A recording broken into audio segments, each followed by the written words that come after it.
ಏಕಾದಶಿ ಅಂತ ಹೇಳಿದ್ರೆ ಅದಕ್ಕೊಂದು ವಿಶೇಷವಾದ ಮಹತ್ವ ನಮ್ಮ ಹಿಂದೂ ಪುರಾಣಗಳ ಪ್ರಕಾರ ಇದೆ.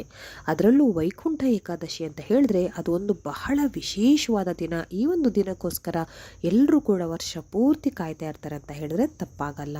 ಹಾಗಾದರೆ ಈ ವೈಕುಂಠ ಏಕಾದಶಿ ಆಚರಣೆ ಹೇಗೆ ಮಾಡಬೇಕು, ಹಾಗೆ ಯಾವ ರೀತಿ ನಾವು ಒಂದು ಆಚರಣೆ ಮಾಡೋದ್ರಿಂದ ನಮಗೆ ಶುಭ ಫಲಗಳು ದೊರೆಯುತ್ತೆ, ಹಾಗೆ ಯಾವ ದಿನ ಯಾವ ಮುಹೂರ್ತ ಎಲ್ಲವನ್ನು ಈ ವಿಡಿಯೋದಲ್ಲಿ ಪೂರ್ತಿಯಾಗಿ ತಿಳಿಸ್ತಾ ಹೋಗ್ತೀನಿ. ಈ ಮಾಹಿತಿ ನಿಮಗೆ ಸ್ವಲ್ಪ ಆದರೂ ಇಷ್ಟ ಆದರೆ ವಿಡಿಯೋಗೆ ಒಂದು ಲೈಕ್ ಕೊಡೋದನ್ನು ಖಂಡಿತ ಮರಿಬೇಡಿ. ಹಾಗೆ ನನ್ನ ಚಾನಲನ್ನು ದಯವಿಟ್ಟು ಸಬ್ಸ್ಕ್ರೈಬ್ ಮಾಡ್ಕೊಳ್ಳಿ. ಈಗ ವೈಕುಂಠ ಏಕಾದಶಿಯ ಬಗ್ಗೆ ತಿಳಿದುಕೊಳ್ಳೋಣ ಬನ್ನಿ. ಈಗ ವೈಕುಂಠ ಏಕಾದಶಿ ಯಾವಾಗ ಅನ್ನೋದನ್ನು ತಿಳ್ಕೊಳ್ಳೋಣ. ಮುಕ್ಕೋಟಿ ಏಕಾದಶಿ ಅಥವಾ ವೈಕುಂಠ ಏಕಾದಶಿ ಈ ವರ್ಷ ಅಂದರೆ ಈ 2025ನೇ ಇಸವಿಯ ಕೊನೆ ಏಕಾದಶಿ ಅಂತ ಹೇಳಲಾಗುತ್ತೆ. ಯಾವತ್ತೂ ಅಷ್ಟೇ ಕೊನೆ ಏಕಾದಶಿ ಹಾಗೆ ಮೊದಲ ಏಕಾದಶಿಗೆ ಅದರದ್ದೇ ಆದ ಮಹತ್ವ ಇರುತ್ತೆ. ಅದರಲ್ಲೂ ಈ ವರ್ಷದ ಕೊನೆ ಏಕಾದಶಿ ಬಂದು ಮುಕ್ಕೋಟಿ ಏಕಾದಶಿ ಅಥವಾ ವೈಕುಂಠ ಏಕಾದಶಿ ಆಗಿರೋದ್ರಿಂದ ಬಹಳನೇ ಮಹತ್ವ ಇದೆ. ಈ ಒಂದು ಏಕಾದಶಿ ವೈಕುಂಠ ಏಕಾದಶಿ ತಿಥಿ ಪ್ರಾರಂಭ ಆಗ್ತಾ ಇರೋದು ನಾಳೆ ಅಂದರೆ ಮಂಗಳವಾರ ಡಿಸೆಂಬರ್ 30ನೇ ತಾರೀಕು ಬೆಳಗ್ಗೆ 7:51 ಏಕಾದಶಿ ತಿಥಿ ಪ್ರಾರಂಭ ಆಗುತ್ತೆ. ಹಾಗೆ ಈ ಒಂದು ಏಕಾದಶಿ ತಿಥಿ ಮುಕ್ತಾಯಗೊಳ್ಳುವಂಥದ್ದು ಡಿಸೆಂಬರ್ 31ನೇ ತಾರೀಕು ಬುಧವಾರ ಬೆಳಗ್ಗೆ 5:01. ನಾನು ಯಾವಾಗಲೂ ಹೇಳೋ ರೀತಿಯಲ್ಲಿ ನಮ್ಮ ಸಂಸ್ಕೃತಿಯ ಪ್ರಕಾರ ಯಾವತ್ತು ಸೂರ್ಯೋದಯಕ್ಕೆ ನಮಗೆ ಬೇಕಾಗಿರೋವಂಥ ತಿಥಿ ಅಂದರೆ ನಾವು ಒಂದು ವ್ರತಾಚರಣೆ ಮಾಡ್ತೀವಿ, ಒಂದು ಹಬ್ಬ ಹರಿದಿನ ಮಾಡ್ತೀವಿ ಅಥವಾ ವಿಶೇಷವಾದ ಹೋಮ ಹವನಗಳನ್ನು ಇಟ್ಕೊಂಡಿದ್ದೀವಿ ಅಂತ ಅಂದರೆ ನಮಗೆ ಇಡೀ ದಿನದ ಲೆಕ್ಕ ಬರೋದಿಲ್ಲ. ಯಾವ ತಿಥಿಯಲ್ಲಿ ಮಾಡಬೇಕಂತ ಹೇಳಿರ್ತಾರೆ ಆ ಒಂದು ತಿಥಿ ಅಂದಿನ ಬೆಳಗಿನ ಸೂರ್ಯೋದಯಕ್ಕೆ ಇರಬೇಕಾಗತ್ತೆ. ಆಗ ಆ ಒಂದು ತಿಥಿ ನಮಗೆ ಶ್ರೇಷ್ಠ, ಆ ಒಂದು ದಿನ ಶ್ರೇಷ್ಠ ಅಂತ ನಾನು ತುಂಬ ವಿಡಿಯೋದಲ್ಲಿ ಹೇಳಿದ್ದೀನಿ. ಉದಾಹರಣೆಗೆ ಈಗ ಯಾವುದೋ ಒಂದು ಹಬ್ಬ ಮಾಡಬೇಕಾಗತ್ತೆ. ಆ ಹಬ್ಬ ಏನಂದರೆ ಮರುದಿನಕ್ಕೆ ಆ ಒಂದು ತಿಥಿ ಇರುತ್ತೆ, ಆದರೆ ಇಡೀ ದಿನ ಅದು ಇರೋದಿಲ್ಲ. ಆದರೆ ಸೂರ್ಯೋದಯ ಸಮಯದಲ್ಲಿ ಮಾತ್ರ ಸ್ವಲ್ಪ ಇದ್ದು ಹೊರಟೋಗುತ್ತೆ. ಅಂದರೂ ಕೂಡ ನಾವು ಬೆಳಗಿನ ಜಾವದಲ್ಲಿ ಸೂರ್ಯೋದಯಕ್ಕೆ ಯಾವ ತಿಥಿ ನಮಗೆ ಬೇಕಾಗಿರೋದಿರುತ್ತೆ ಅವತ್ತೇ ನಾವು ಆಚರಣೆಯನ್ನು ಮಾಡಬೇಕಾಗುತ್ತೆ. ಅದರಿಂದ ಈ ಸಲ ಏಕಾದಶಿ ಕೂಡ ಹಾಗೆ ಆಗಿದೆ. ಅದರಲ್ಲಿ ಸ್ವಲ್ಪ ಚೇಂಜಸ್ ಇದೆ ಅಂತ ಹೇಳ್ಬೋದು. ಏನಂದರೆ ಈಗ ನಾನು ಹೇಳ್ದಂಗೆ ನಾಳೆ ಅಂದರೆ ಡಿಸೆಂಬರ್ 30ನೇ ತಾರೀಕು ಮಂಗಳವಾರ ಬೆಳಗ್ಗೆ 7:50 ನಂತರ ಏಕಾದಶಿ ತಿಥಿ ಶುರುವಾಗಿ ಮರುದಿನ ಅಂದರೆ ಡಿಸೆಂಬರ್ 31ನೇ ತಾರೀಕು ಬುಧವಾರ 5:01 ಅಥವಾ 5 ಗಂಟೆ ನಂತರ ಈ ಒಂದು ಏಕಾದಶಿ ತಿಥಿ ಮುಕ್ತಾಯ ಆಗುತ್ತೆ 5 ಗಂಟೆಗೆ. ಆಯಿತಾ? ಸೊ ಇಲ್ಲಿ ಇವತ್ತಿನ ಅಂದರೆ ಮಂಗಳವಾರದ ದಿನ ಕೂಡ ಅದು ಸೂರ್ಯೋದಯಕ್ಕೆ ಸಿಕ್ಕೋದಿಲ್ಲ ಏಕಾದಶಿ ತಿಥಿ, ಅಥವಾ ಮರುದಿನ ಅಂದರೆ ಬುಧವಾರಕ್ಕೂ ಕೂಡ ಏಕಾದಶಿ ತಿಥಿಗೆ ಸಿಗೋದಿಲ್ಲ, ಅಂದರೆ ಸೂರ್ಯೋದಯಕ್ಕೆ ಏಕಾದಶಿ ತಿಥಿ ಸಿಗೋದಿಲ್ಲ.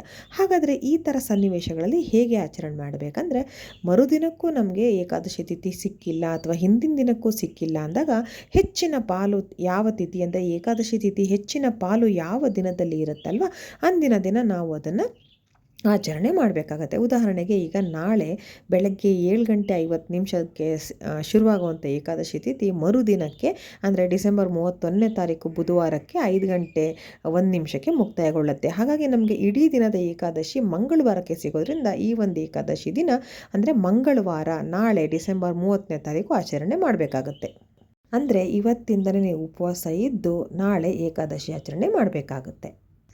ಈ ಒಂದು ವೈಕುಂಠ ಏಕಾದಶಿ ದಿನ ಯಾರು ಪೂರ್ತಿಯಾಗಿ ಉಪವಾಸ ಇದ್ದು ಮರುದಿನ ಅಂದರೆ ದ್ವಾದಶಿ ಡಿಸೆಂಬರ್ 31 ಬುಧವಾರ ಬೆಳಗ್ಗೆ 6 ಗಂಟೆ ನಂತರ ಉಪವಾಸವನ್ನು ಮುರಿದು ಈ ಒಂದು ಪೂಜೆಯನ್ನು ಮಾಡ್ತಾರೆ, ಅವರಿಗೆ ಎಲ್ಲ ರೀತಿಯ ಶುಭ ಫಲಗಳು ಒಳ್ಳೆಯ ಒಂದು ರೀತಿಯ ಅವರ ಜೀವನದಲ್ಲಿ ಉನ್ನತಿ ಆಗೋದಕ್ಕೆ ಏನೇನು ಬೇಕೋ ಅದೆಲ್ಲವೂ ಆಗುತ್ತೆ ಅಂತ ಹೇಳಲಾಗುತ್ತೆ.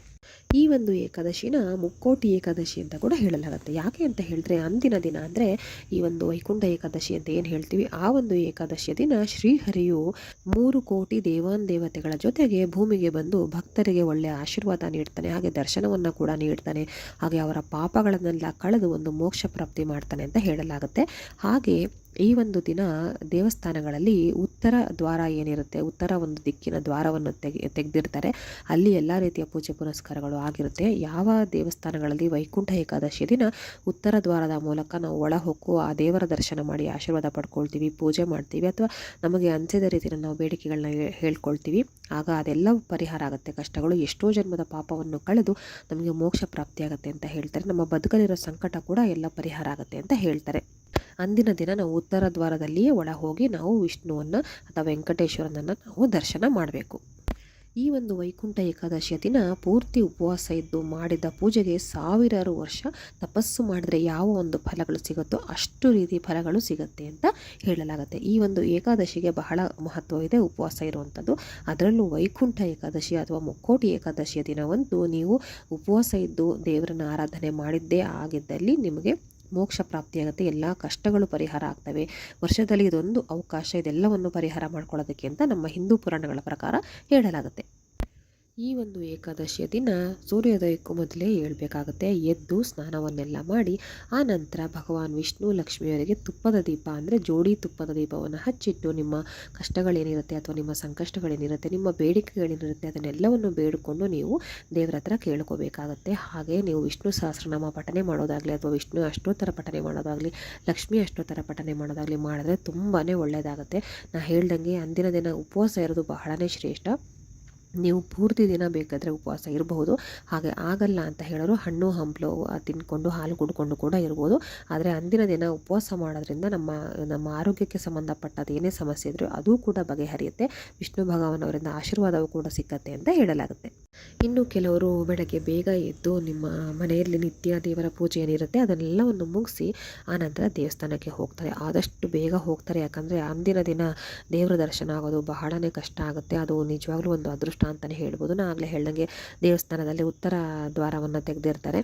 ಹಾಗಾಗಿ ಅಲ್ಲಿಂದ ನೀವು ಹೋಗಿ ದೇವರ ದರ್ಶನ ಮಾಡೋದು ತುಂಬ ಕಷ್ಟ. ಹಾಗೆ ಆ ಥರ ನಮಗೆ ಅವಕಾಶ ಸಿಕ್ಕಿ ಹೋದರೆ ಅದು ತುಂಬ ಒಂದು ಅದೃಷ್ಟ ಅಂತಲೇ ಹೇಳ್ಬೋದು. ಎಲ್ಲವನ್ನು ದೇವಸ್ಥಾನಕ್ಕೆ ಹೋಗಿ ದರ್ಶನ ಎಲ್ಲ ಮುಗಿಸಿ ಬಂದು ಆನಂತರ ನೀವು ಮನೆಯಲ್ಲಿ ಹೇಳ್ದಂಗೆ ವಿಷ್ಣು ದೇವರ ಆರಾಧನೆಯನ್ನು ಮಾಡ್ಬೋದು. ಅಂದರೆ ವಿಷ್ಣು ಸಹಸ್ರನಾಮ ಪಠನೆ ಆಗಿರ್ಬೋದು, ವಿಷ್ಣು ಅಷ್ಟೋತ್ತರ ಆಗಿರ್ಬೋದು, ಮಹಾಲಕ್ಷ್ಮಿ ಅಷ್ಟೋತ್ತರ ಇರ್ಬೋದು. ಒಟ್ಟಿನಲ್ಲಿ ವಿಷ್ಣು ಭಗವಾನ್ನ ಆರಾಧನೆಯನ್ನು ಅಂದಿನ ದಿನ ಮಾಡಲೇಬೇಕಾಗುತ್ತೆ. ಹಾಗೆ ಮಾಡಿದ್ದೇ ಆದಲ್ಲಿ ನಿಮಗೆ ಒಳ್ಳೆಯದಾಗೋದ್ರ ಜೊತೆಗೆ ನಿಮ್ಮ ಮುಂದಿನ ಜನಾಂಗಗಳೇನಿರುತ್ತೆ, ನಿಮ್ಮ ಕುಟುಂಬಗಳೇನಿರುತ್ತೆ ಅದಕ್ಕೂ ಕೂಡ ಬಹಳ ಒಳ್ಳೆಯದಾಗುತ್ತೆ. ಈ ಒಂದು ವಿಶೇಷವಾದ ದಿನ ವಿಷ್ಣು ಭಗವಾನವರು ತಮ್ಮ ಗರುಡ ವಾಹನದಲ್ಲಿ 3 ಕೋಟಿ ದೇವತೆಗಳ ಜೊತೆ ಭೂಮಿಗೆ ಬರ್ತಾರೆ ಅಂತ ನಾನು ಆಗಲೇ ಹೇಳಿದೆ. ಹಾಗಾಗಿ ಈ ಒಂದು ಏಕಾದಶಿಗೆ ಬಹಳನೇ ಮಹತ್ವ ಇದೆ. ಹಾಗೆ ಆ ದಿನದಲ್ಲಿ ನೀವು ಉಪವಾಸ ಇರ್ತೀರಾ ಅಂದರೆ ಡಿಸೆಂಬರ್ 29ನೇ ತಾರೀಕು ಸೋಮವಾರದ ರಾತ್ರಿಯಿಂದಲೇ ನೀವು ಉಪವಾಸ ಇದ್ದರೆ ತುಂಬ ಒಳ್ಳೆಯದು. ಹಾಗೆ ವೈಕುಂಠ ಏಕಾದಶಿ ದಿನ ಅಂದರೆ ಡಿಸೆಂಬರ್ 30ನೇ ತಾರೀಕು ಹಾಗೆ ಡಿಸೆಂಬರ್ 31ನೇ ತಾರೀಕು 6 ಗಂಟೆ ನಂತರ ಉಪವಾಸನ ಮುರಿಬಹುದು. ಒಂದು ಸೊಪ್ಪಿನ ಅಡುಗೆಗಳನ್ನು ಮಾಡಿ ಸೇವಿಸೋದ್ರಲ್ಲಿ ತುಂಬಾ ವಿಶಿಷ್ಟ ಒಂದು ಯೋಗ ನಮಗೆ ಪ್ರಾಪ್ತಿಯಾಗುತ್ತೆ. ಅಂದಿನ ದಿನ ನೀವು ವಿವಿಧ ಹಣ್ಣುಗಳನ್ನು ವಿಷ್ಣು ಭಗವಾನವರಿಗೆ ನೈವೇದ್ಯಕ್ಕೆ ಇಡಬಹುದು.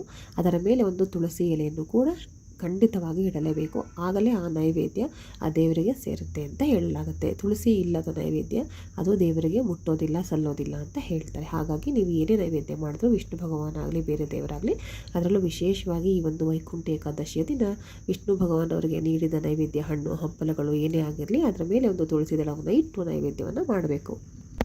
ಅಂದಿನ ದಿನ ನಿಮ್ಮ ಮನೆಯ ಹತ್ತಿರ ಇರುವ ವೆಂಕಟೇಶ್ವರ ದೇವಸ್ಥಾನಕ್ಕೆ ಹೋಗಿ ನೀವು ಉತ್ತರ ದ್ವಾರದ ಮೂಲಕ ದೇವರನ್ನು ದರ್ಶನ ಮಾಡಿ ಬಂದರೆ ನಿಮ್ಮ ಕಷ್ಟಗಳೆಲ್ಲವೂ ಖಂಡಿತವಾಗ್ಲೂ ಪರಿಹಾರ ಆಗುತ್ತೆ. ಹಾಗಾಗಿ ಎಷ್ಟೇ ಕಷ್ಟ ಆದರೂ ಪರವಾಗಿಲ್ಲ, ಏನೇ ಆರೋಗ್ಯ ಸಮಸ್ಯೆ ಇದ್ದರೂ ಪರವಾಗಿಲ್ಲ, ದಯವಿಟ್ಟು ಅಂದಿನ ದಿನ ಒಂದು ಉಪವಾಸ ಇದ್ದು ದೇವಸ್ಥಾನಕ್ಕೆ ಹೋಗಿ ನೀವು ದೇವರ ದರ್ಶನ ಮಾಡ್ಕೊಂಡು ಬಂದರೆ ತುಂಬ ಒಳ್ಳೆಯದಾಗುತ್ತೆ. ವರ್ಷದಲ್ಲಿ ಬರುವ ಒಂದು ಸುವರ್ಣ ಅವಕಾಶವನ್ನು ದಯವಿಟ್ಟು ಕಳ್ಕೊಬೇಡಿ. ನಾವು ದೇವರ ಆಶೀರ್ವಾದ ನಮಗೆ ಬೇಕೇ ಬೇಕು ಅಲ್ವಾ. ವರ್ಷದಲ್ಲಿ ಬರುವ ಯಾವ ಏಕಾದಶಿಯನ್ನು ನಾವು ಆಚರಣೆ ಮಾಡೋಕ್ಕೆ ಆಗಿಲ್ಲ ಅಂದರೂ ಪರವಾಗಿಲ್ಲ, ಈ ಒಂದು ವೈಕುಂಠ ಏಕಾದಶಿಯನ್ನು ತಪ್ಪದೇ ಆಚರಿಸಿ ವಿಷ್ಣು ಭಗವಾನವರನ್ನು ಆರಾಧಿಸಿ, ಲಕ್ಷ್ಮೀದೇವಿಯನ್ನು ಆರಾಧಿಸಿ ಎಲ್ಲ ಒಂದು ಕಷ್ಟಗಳನ್ನು ಪರಿಹಾರ ನಿಜವಾಗ್ಲೂ ಆ ಭಗವಾನ್ ವಿಷ್ಣು ಮಾಡೇ ಮಾಡ್ತಾರೆ. ಹಾಗೆ ನಿಮ್ಮ ಕುಟುಂಬಕ್ಕೂ ಕೂಡ ಒಂದು ರಕ್ಷಣೆ ಸಿಕ್ಕತ್ತೆ. ಈ ಒಂದು ದಿನ ತಪ್ಪದೇ ಈ ಒಂದು ಏಕಾದಶಿ ಆಚರಣೆಯನ್ನು ಮಾಡಬೇಕಾಗತ್ತೆ. ಹಾಗೆ ನಾನು ಆಗಲೇ ಹೇಳ್ದಂಗೆ ಅಂದಿನ ದಿನ 3 ಕೋಟಿ ದೇವತೆಗಳು ಕೂಡ ಭಗವಾನ್ ವಿಷ್ಣು ಅವರ ಜೊತೆ ಗರುಡ ವಾಹನದಲ್ಲಿ ಈ ಒಂದು ಭೂಮಿಗೆ ಬಂದಿರ್ತಾರೆ ಅಂತ ಹೇಳಲಾಗುತ್ತೆ. ಹಾಗಾಗಿ ನಿಮ್ಮ ಭಕ್ತಿಗಳನ್ನು ಅವರು ನೋಡ್ತಾರೆ, ನಿಮ್ಮ ಕಷ್ಟಗಳನ್ನು ಅವರು ಕೂಡ ಕೇಳ್ತಾರೆ.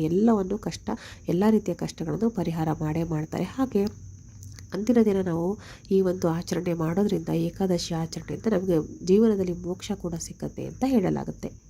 ಹಾಗಾಗಿ ಎಲ್ಲರೂ ಕೂಡ ಈ ಒಂದು ವೈಕುಂಠ ಏಕಾದಶಿ ಆಚರಣೆಯನ್ನು ಮಾಡಿ ಮನೆಯಲ್ಲಿ ದೇವರ ಪೂಜೆಯನ್ನು ಮಾಡಿ ದೇವಸ್ಥಾನಕ್ಕೆ ಹೋಗಿ ದರ್ಶನ ಮಾಡ್ಕೊಂಡ್ಬನ್ನಿ. ನಿಮ್ಮ ಕುಟುಂಬ ಸಮೇತರಾಗಿ ದರ್ಶನ ಮಾಡಿದ್ರೆ ತುಂಬಾ ಒಳ್ಳೆಯದು.